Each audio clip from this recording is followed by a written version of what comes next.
Hello everybody and welcome back to another episode of Ark Solo Ascension.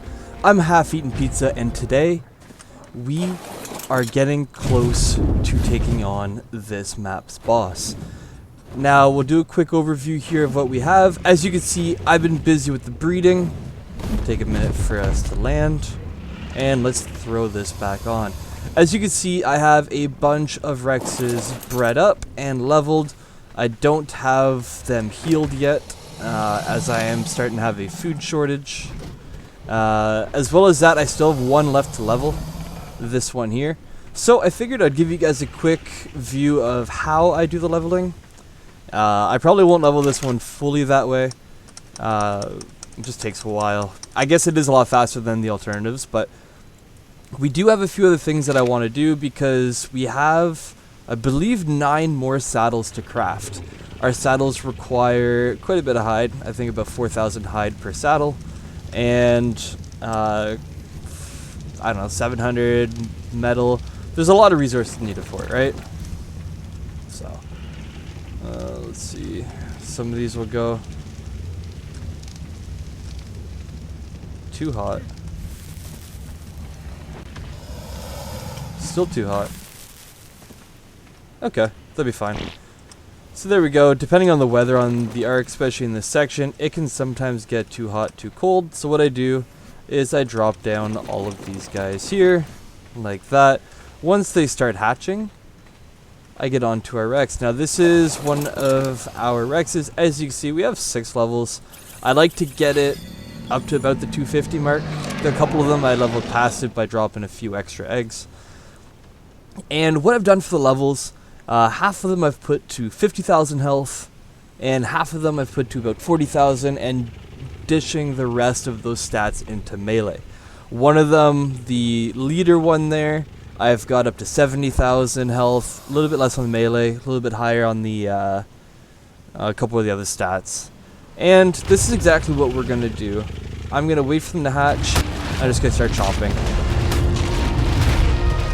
Got to make sure not to leave any alive, or else then you get Rexes going around everywhere. And let's just chomp through all these.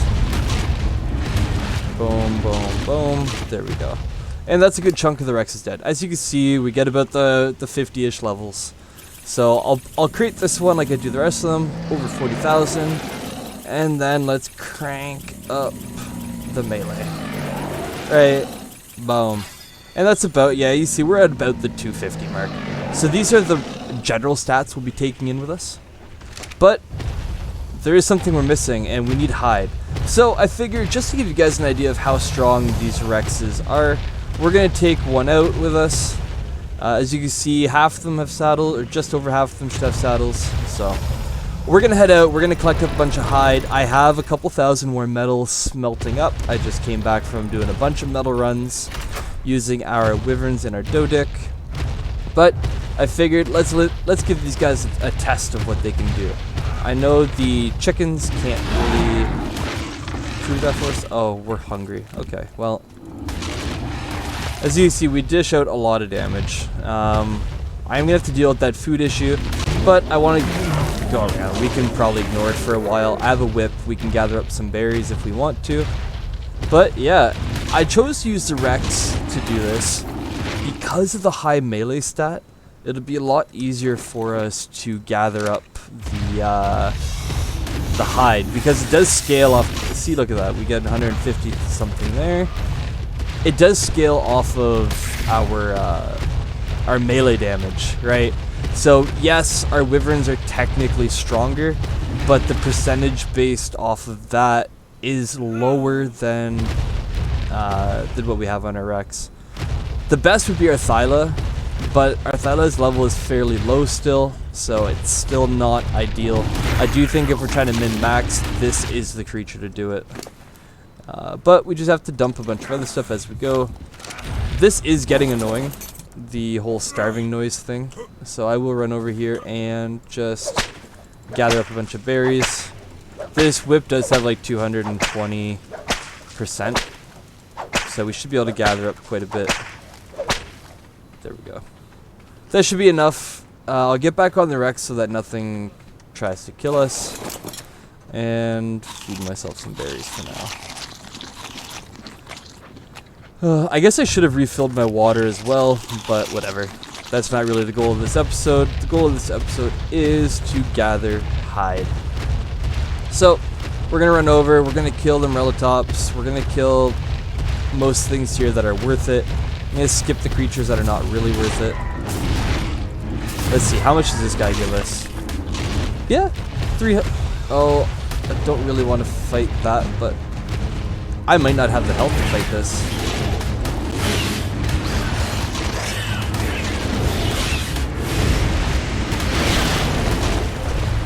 Let's see, if it gets too dicey, I'll leave, but you know, like, we are going to have to fight a couple of these golems in the arena, so I want to see kind of how the Rex can handle it. The saddle definitely does help get through some of this damage that it causes. I wonder if it's getting low on health. This is definitely the most damage I've been able to cause to it.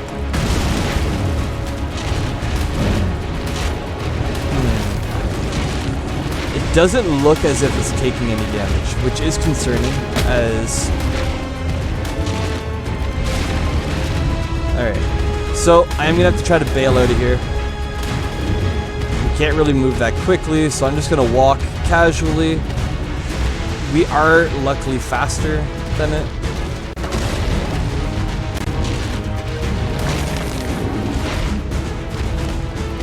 There we go. Now we'll move a bit quicker. We should drop aggro. If I was full health, I'm sure we would have no problem taking that on. Okay, yeah, decent amount. And we're going to gather up a lot of, like a lot of meat. And we do need a lot of raw meat right now. I'll try to put a little bit in here for now. And then go to prime. Yeah, just drop that. I don't want to fill up our inventory space too much. There we go. Big Rocky left us alone. The Megatherium, they just drop a lot of pelt. A lot of fur, and that's not really that useful for us. I mean... The wolf will too, but every little bit helps. So yeah, we're just going to go around on a killing rampage. I'm hoping to get a couple thousand more hide. So this will take a while, but once we're done that, hopefully a lot of our Rexes have had a chance to heal. And that's kind of why I want to go around, do a lap, bring the meat back, throw it in there for the dinosaurs, so that they can heal passively over time, because that will ultimately be the fastest way to heal them. So, let's see, we'll put another one into melee. They usually turn out to about 1600% melee, and I only kept one so I was able to get up to 100% imprint, so we went through a lot of babies to get to this point, but, I mean, we do need strong Rexes. We're going to go right on for the alpha boss of this arc. Now, let's talk a little bit about that, because that is the next challenge, and I haven't really spoken too much about this arc's boss. So, where do I begin? Yeah, you know what? The boss is a Manticore. Half lion, half dragon looking thing. It's got a scorpion butt. Pretty cool. It shoots poisonous beams at you, just like a poison wyvern. Which deals quite a bit of torpor. It'll knock you out if it hits you as a survivor. So you have to be ready to just move quickly, which is why we are going to take this a bit different. Normally, what I've seen some people do in the past, and what I've had tribe members do, is they go in on wyverns. The issue is, if you go in on a wyvern, the boss will not land. It'll continue to fly around, which means if you're on the back of a wyvern, your Rexes will not be able to fight it. Not really good if you're going in there one wyvern, bunch of Rexes. Now all of your killing power is not going to be useful. So the way to combat that is you have to stay on the ground. And to stay on the ground, you're going to need strong mounts, right? I would say Uteranus would probably be key. I do have a good Uteranus saddle blueprint. It's like a, what is it? 80, yeah, roughly 80 armor, you know, pretty good. But we're not going to really do that, because I don't feel like going, getting one, breeding it, you know, like, our Rexes are just way stronger for a there's no need to get that, right? So I made one of the Rexes with a lot of stamina. That's the war leader one that I was mentioning earlier, just so I can run around, dodge it. We will also be making gas mask, so that's a way to avoid the danger that comes in. So if I see one coming, I will quickly equip a gas mask, and that should deal with that part of the issue. Now the next part is we need to deal damage quickly. So what we're going to do is we're going to whistle the Rexes onto it whenever it lands, and hopefully if you get the right angle and the Rexes get in on it quick enough, you can pin it down, as it will not be able to fly away with all the Rexes causing knockback. One other thing, at a certain point when it drops in health, the rock golems will appear. They'll be summoned, and death worms, I believe, come into, so it's not an arena that you want to be in on foot. So we'll be doing our best to stay on a very strong Rex. That's why I leveled it up just health and stamina. I think that's all we're going to need for it. I don't really care if our Rex doesn't deal out damage, because the rest of them will, and they'll deal out a lot of damage. So that's the plan. I'm going to continue grinding up these resources that we need. Get all the saddles made. As you see, they are 55.7. I'm not going to crafting skill them because it's just not that important. This boss is nowhere near as difficult as what we had to deal with on the island, but I still want to be prepared. So that's my plan. And for you guys, I'll see you guys when we get back.